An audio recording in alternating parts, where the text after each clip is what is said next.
It seems like everyone is leaving San Francisco these days, with even some of the retailers who don't want to leave are almost like they're forced to be leaving. And now we have fashion retailer Express is the latest popular retailer in downtown San Francisco to ditch their location. We're seeing troubled malls, we're seeing troubled shops. In fact, crime is so rampant in San Francisco that 3 Targets have now closed down. Like, come on. San Francisco isn't even that big of a city. Like a population of 700,000 to 800,000 people with 3 Targets, and you're telling me all 3 Targets are closing down? Like, this is the world that we live in 2023. You have stores being robbed and cops will just not do anything. Now, I'm sure some cops want to do a lot of things in San Francisco, but of course with the insane laws and the super lax punishments for criminals, San Francisco and a lot of these California cities are just going down the sewage drain. This is such a nice looking building. Look at how nice this looks. This is like pre-war. This is very old architecture. And this is actually a pretty nice, decently high-end neighborhood with stores like jewelry stores, watch stores, clothing stores, and there's even like a Dyson store around here, which shows you that it's a place with high class. And even places of high class like these, places like these are supposed to be massive tourist locations, is already experiencing a lot of crime. And Express is kind of done with this situation. And this mall even hired like private cops and private security to have some sort of combat against these massive shoplifting incidences. It's no longer shoplifting for candy bars, it's organized crime, with it being super organized and having millions of merchandise and items being stolen from this location every single day. If you look at this, Express is done. Express reveals plans to leave their office location Tuesday. And we also have the center has been deemed unsafe and left half vacant following departures of the Westfield Mall.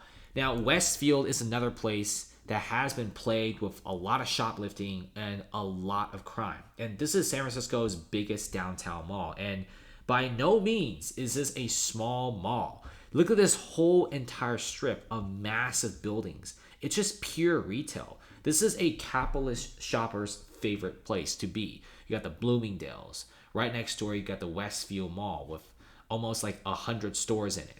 And then you also have over there like the Nordstrom, which is pretty lit. You know, Nordstrom is a location. It's a great place if you want to be a shopper. And guess what? Nordstrom has left San Francisco with 500,000 square feet, and Westfield Mall is basically empty. We're also seeing in very good locations, right? You have like Union Square, this location around Nob Hill. It's pretty close to Chinatown. I mean, this is a much better place than the Civic Center and also Tenderloin District, but of course, it's already spilling out. Crime and drugs used to be in the Tenderloin. Now they're spilling out to places like these. Nicer neighborhoods where it used to be massive tourist traps are now becoming homeless encampments, and also massive shopping sprees of crime and criminals just going on massive, organized crime sprees. This is something that you don't see in other cities. You won't see this in Texas, right? You won't see this in Florida. You won't see this in Nevada. I mean, even organized crime in Manhattan is actually dealt with. And so far, San Francisco by far is doing the worst job of any city I've ever seen before. Now, I love San Francisco. I think they're a fantastic city, but they can't be a good city if you're constantly having stores being robbed. And come on, man, like when you have to hire off-duty cops, canines, and security, this place just gets more and more dystopian as time goes on. And even LinkedIn, the company whose whole job is to find you a job, is now dumping almost 100,000 square feet worth of office space. This is a very nice looking tower, and they're going to be subleasing a large chunk of their skyscraper to someone else. Nobody wants it. It's not a big surprise. Uber till this day is still trying to sublease their 250,000 square feet. Facebook is still trying to find somebody to sublease their 500,000 square feet office in 181 Fremont. And these are just the big boy names. We're not counting the hundreds of small mom and pop stores, startups, and also venture capital funds who used to be located in San Francisco have all left for other places with greener pastures. We're also seeing some of the most luxurious and high-end tech conferences being moved to places like Las Vegas, which traditionally is a gambling hub. It's Sin City, but surprisingly, Las Vegas, with its close proximity to San Francisco and the rest of the California region, is becoming a massive place for tech and also tech investment. I know, it's surprising. Is this supposed to be like the Strip? This is where casinos, MGM, Caesar's Palace is. But now it's also home to some of the biggest tech companies in the world and some of the wealthiest individuals. They like Las Vegas. It's a great place, cool mansions, great weather. I guess the weather is just super dry, but it doesn't have the insane shoplifting or crime like San Francisco. I'm sure there's crime, but Las Vegas handled themselves pretty well, surprisingly.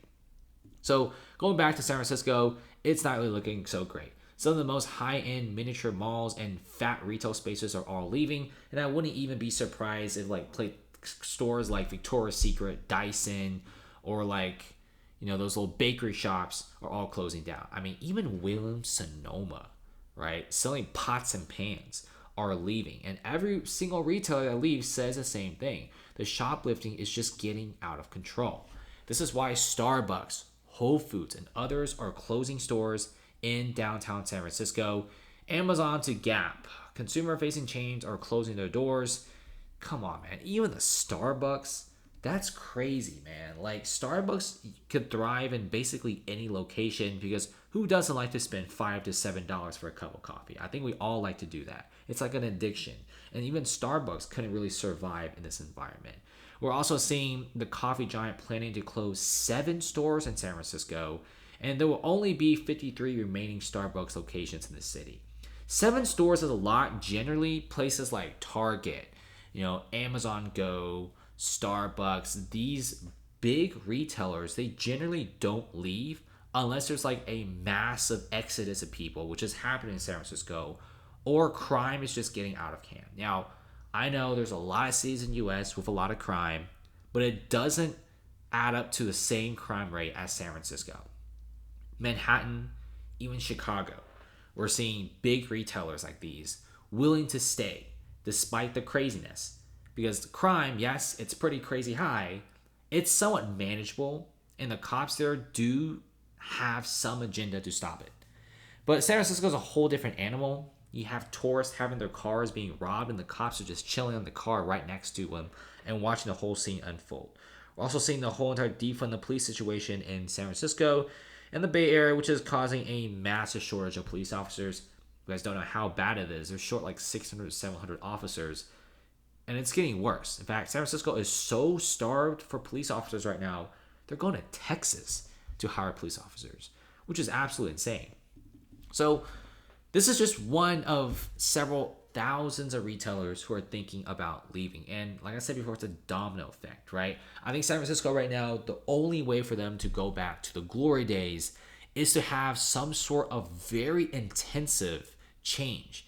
San Francisco and the rest of the Bay Area, they don't like change. They just like the things as is. In fact, they'll probably make it even more lax if they can. But if you want these retailers and businesses to stay, there has to be very dramatic changes or nothing is going to be done, and it's going to be spiraling down even more. Right now, San Francisco is having some of the highest vacancy rates, not just in the US, but in the world. And it's going to take a miracle for them to get out of this massive hole.